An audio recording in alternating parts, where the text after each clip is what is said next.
They certainly are convenient. They're strategically placed to give us easy access to our cash. I'm talking about privately owned automated tellers. ATMs is what we call them. Now, a joint CBC and Radio-Canada investigation has found some of those machines could be used by organized crime to launder money.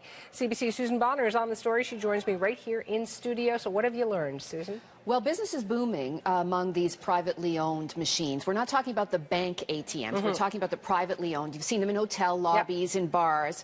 We grumble about that extra fee we have to pay to get access to our money. But their business is booming because they're so popular. Well, what we have found is that in some cases, organized crime find these machines very attractive as well because they may provide an effective way to launder the proceeds from their criminal activity.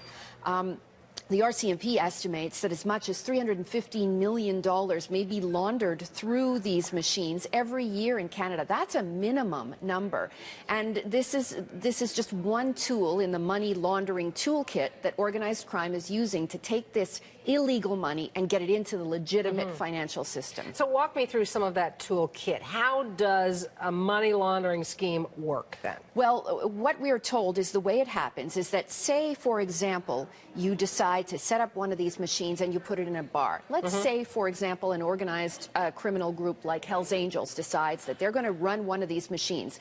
They get the owner of the bar to put it in his bar, and they stock the machine with cash that is a mix, for example, of illegal money and bar money. Now, we, over the last little while, and our colleagues at Radio-Canada, conducted a test of the rules. We hired someone to pose as a businessman who was in the market for one of these machines.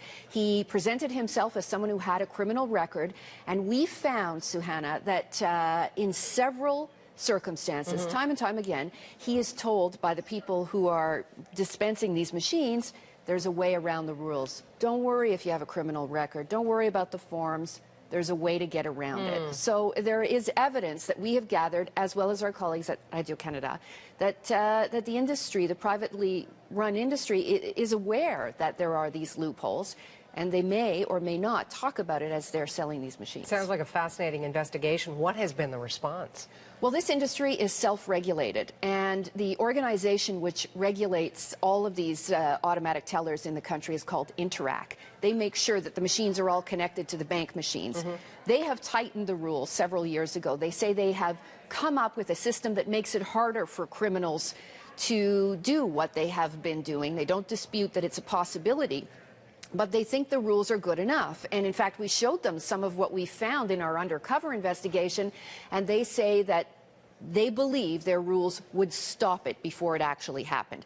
But critics are not convinced, and they believe there needs to be more government control, more government oversight at the very least.